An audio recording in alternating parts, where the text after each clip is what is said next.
Today we will be discussing, just watch.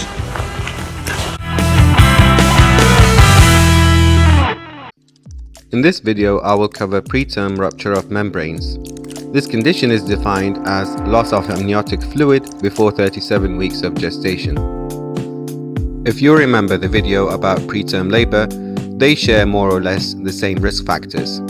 That includes history of pregnancy with preterm rupture of membranes, multiple gestation, infection, smoking and drugs, and low BMI. With this condition, there is a higher risk of intrauterine infection called chorioamnionitis. In addition, the risk of placental abruption is higher, which is defined as premature separation of the placenta, and I will cover this condition in a separate video. But the most important risk is prematurity with all its complications. The diagnosis is made by performing a sterile speculum exam, through which we can visualize amniotic fluid coming through the cervix, and by performing a nitrazine test, which assesses the acidity of the vaginal fluid.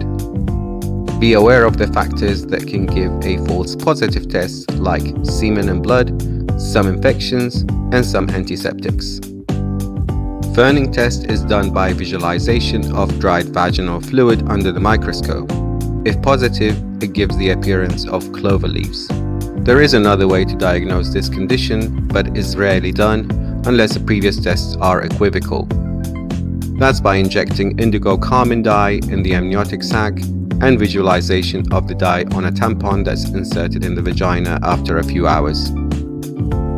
Management includes the same steps that are taken for preterm labor.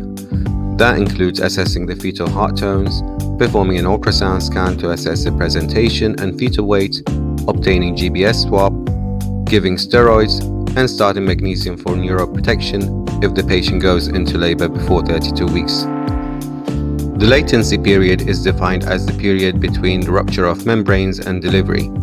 During this period, the most important intervention is giving antibiotics called latency antibiotics. The American College of Obstetrics and Gynecology recommends intravenous antibiotics for 48 hours, followed by oral antibiotics for 5 days. Delivery is decided based on the gestational age. After 37 weeks, delivery is recommended. However, expectant management is recommended before 34 weeks by monitoring the fetal and maternal well-being. Between 34 to 37 weeks, the management is controversial. Most clinicians choose to finish the course of antibiotics then proceed with delivery. Notice that I have not talked about tocolysis in this video. That is because their use is controversial in this condition, even if the patient is having contractions.